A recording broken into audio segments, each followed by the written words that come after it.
Hello, my name is Doyan. Do you know who did this picture? This picture drawn by Pablos.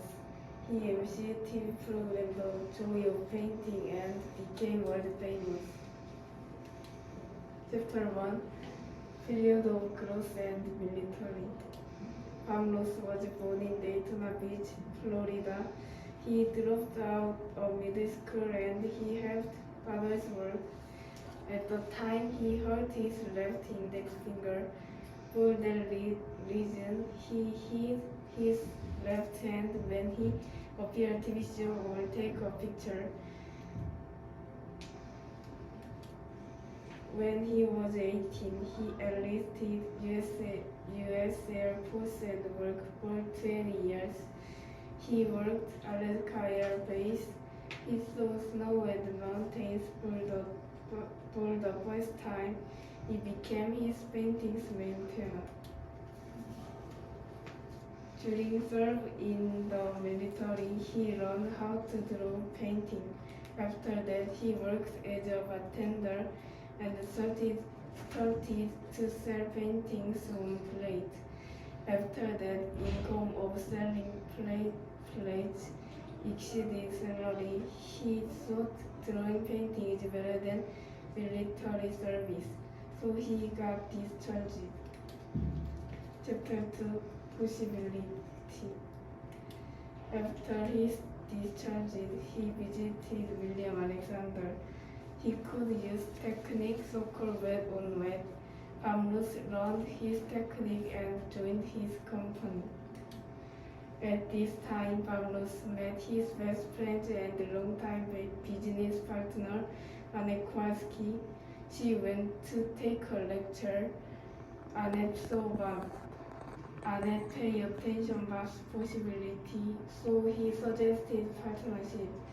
Therefore, she became Bob's manager with her husband, Walter Kowalski, and the expectation was came true. Chapter 3. Success.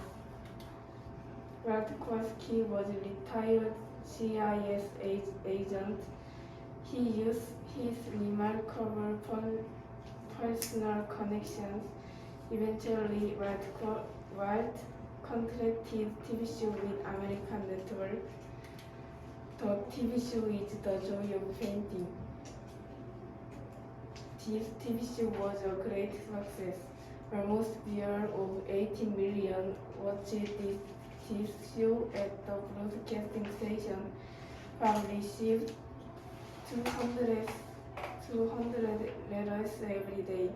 When the show was broadcasted, almost 275 broadcasting stations of Europe, South America, and Asia. Chapter 4. 1919, he had a lymphoma. Consequently, both July 1995, he died at the age of 52. By the way, Walter Kowalski's delivered lately concealed his death. What happened? First, his death was unknown. His funeral attended almost 13 people. Fans sent pen letter and inquired about him. In any case, Bob buried in Florida.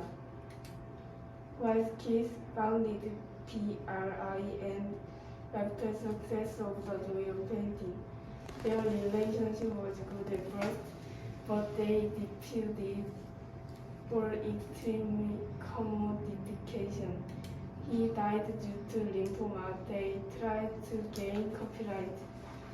Bob gave his copyright to son Steve Ross and his half-brother Jimmy Cox.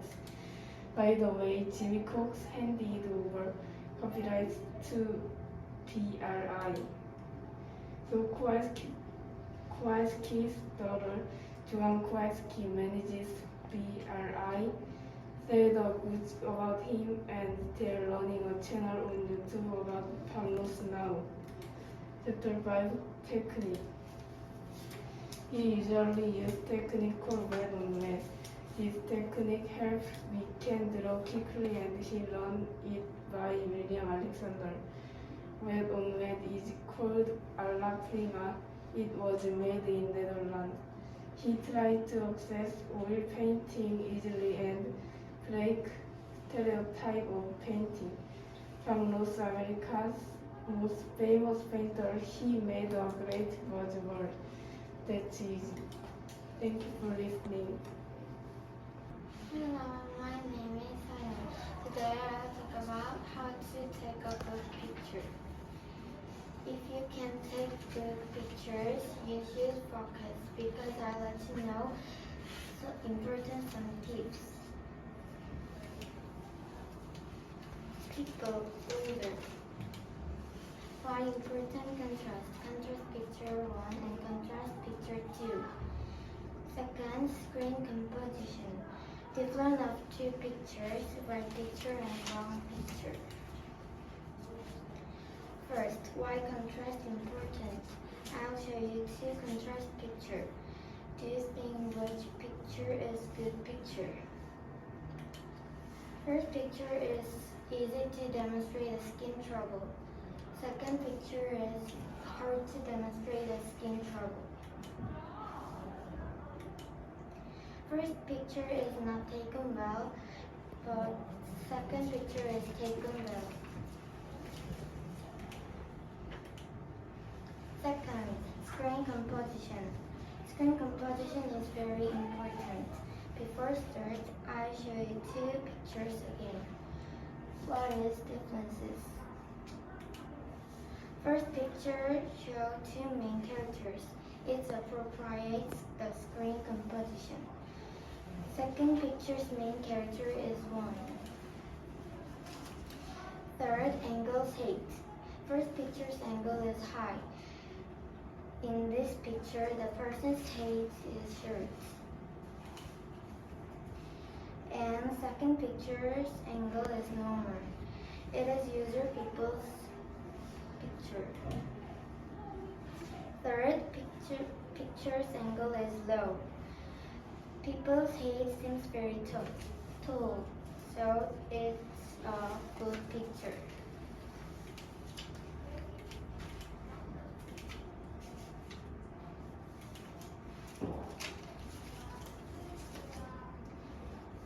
And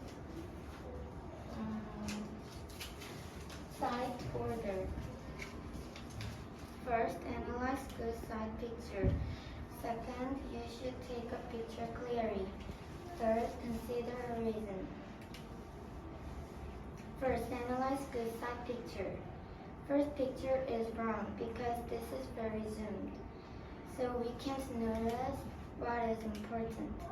Second picture is right. Second, you should take a picture clearly. It is important to take picture clearly. If it isn't clear, it seems to be strange picture and wrong picture. Last is consider horizon. If you want to show a wonderful beach, you should use these tips. Make taller 9 pieces and put the beach 6 pieces and put the sky 3 pieces. Thank you for listening. Bye.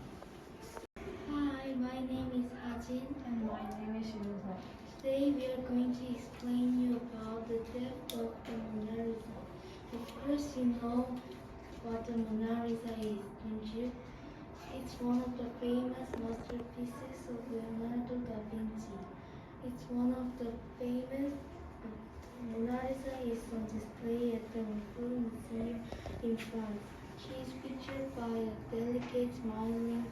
When you look at her mouth, you can find that she is smiling. But if you look at her eyes, you'll probably wonder what she is expressing. Leonardo da Vinci is one of the famous representative figures in the Renaissance. He was an artist, sculptor, inventor, and so on. He reached up to the highest intelligence of human. He was also very impressive with his appearance. Besides, he was very tall. Now we'll tell you about the mystery of the death of the Mona Lisa. Let's watch the video first. Hello and welcome to History Pod. On the 21st of August 1911, Leonardo da Vinci's Mona Lisa was stolen from the Louvre. The man who stole the portrait, Italian Vincenzo Peruggia, had previously worked at the Louvre. Acting alone, he hid in a cupboard inside the museum on the evening of the 20th of August and exited on the morning of Monday the 21st, a day when the museum would be closed for cleaning, wearing a smock identical to all the other museum employees. With the museum deserted of visitors, he entered the Salon Carré where the painting hung and simply removed it from the wall.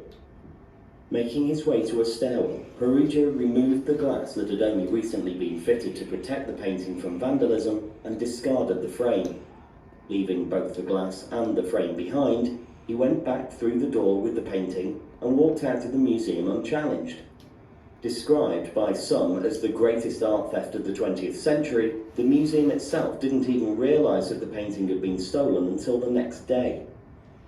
Contrary to some reports, it's likely that Peruggia wrapped the 53cm by 76cm painting up in his smock rather than concealing it up his shirt, as the painting on its solid plank of poplar wood would have been too big. The Mona Lisa lay hidden in Peruggia's apartment in Paris for 2 years before he decided to take it to Italy in 1913. Here he made contact with Alfredo Gehry, a gallery owner, on the 10th of December, who in turn contacted the director of the famous Uffizi Gallery. In 1911, August 22nd, the Mona Lisa, which is in display in the Louvre, disappeared without any witnesses. The police demanded the museum to close for some days. The citizens lined up to see the empty space where the famous painting was hung. Many people were shocked by this incident. Picasso was arrested for the suspect because he bought a painting without knowing that Mona Lisa is stolen by a known robber. Fortunately, he was released for lack of evidence. The real robbery was an Italian who worked to put safety glass on Mona Lisa. He stole it unknowingly by hiding it into the coat. He hid the painting in his house and a few days later, he flies to Italy until the world becomes quiet with the Mona Lisa incident. 2 years later, he sent a message to an art dealer to let Italy to be the Mona Lisa's owner. The art dealer was furious to check the validity of the robbery's message and the Mona Lisa's preservation. The dealer was shocked by the Mona Lisa's state. He was sure that the man a message to him is a robbery. He immediately called police and he was arrested, and the Mona Lisa came back with the delicate smiling face. Thank you for listening. Bye. Hello, we are Indoyan and Jongyanu of Bulgogi.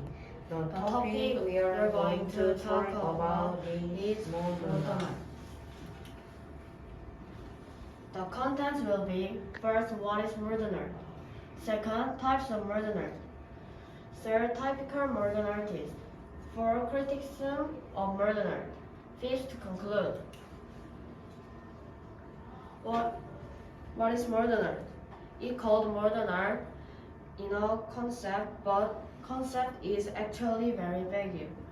There are also two divisions in modern art. The concept of modern art, which is commonly used today in art after World War II in a narrow sense, that is the 20th century. It refers to the art of the second half. Another modern art is taken to mean art until the first half of the 20th century, including 19th century art. Types of modern art. Dadaism, beauty representing Islam. Surrealism, painters Kandinsky, Mondrian, motivate, talent, etc. There's the abstract art movement, the Bauhaus exercise. Typical modern artist, Marshall Duchamp, once great work as the sculpture pillars of neo-Darwinism. Products from the mass-produced master-realist era were used as objects created by artists. Pablo Picasso. He is the most famous modern artist. He is Cubist artist and painted works by Krishna and the Weeping Woman. Andy Warhol.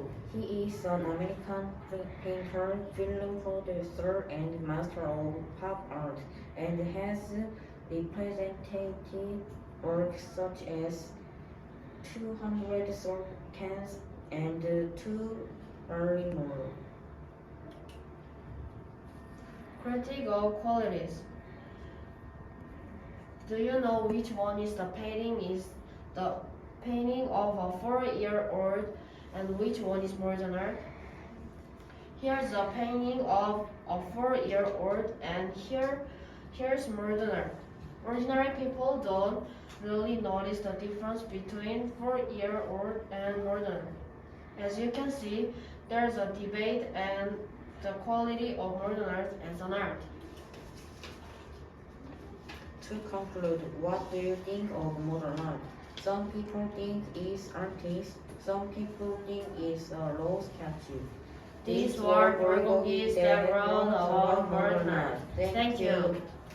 A specimen of his or her daughter who was good at poetry, calligraphy, painting, as well as learning.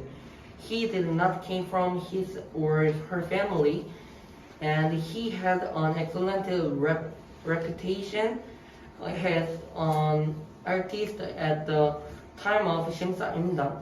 However, today her achievements and the aspect of being a woman who was quite ahead of her in many ways are ignored, and the image of 현명어 or the name Lee's mother are famous, so they are not in the spotlight. Of course, the word 현명조 itself, or the fact that she is Lee's mother, is absolutely not an insult, but it is regrettable that her individual competence has been buried. As you know, Shin Sae-dan is a figure on a 50,000 won bill. However, there are many words such as why the just appointment went into the 50,000 won bill and whether the person with better achievements didn't go in. Look at this video. Welcome back to Monetized History. My name is Daniel, and today we're talking about Shin Sae-dan in the 50,000 won banknote from the Republic of Korea. The 50,000 won banknote is the highest denomination ever released by the Bank of Korea. At the time it was released, their largest note was the 10,000 won, which was only worth about $10 US. There was an obvious need for a larger note. The face of the note is Shin Sae-dan, an artist and writer from the Joseon era of Korean history between 1392 and 1897. It's based on a portrait of her by Korean artist Lee Jong-sen. Her father had no sons, and as the most talented daughter, she was given the education a male would normally receive, though not the opportunities. Her son would go on to be one of the most important Confucian scholars in Korean history, leaving her with the reputation of the ideal wife and mother. Next to her portrait are two of her artistic works. In the foreground is a painting of a grape plant, and in the background is a folding screen embroidered with plants and insects, both common themes from the Joseon era. The screen is considered a national treasure of Korea. At the top of the note is a see-through security element that shows the taegu when held to the light. To the left of this is a moving image security. Thank you for listening. Bye.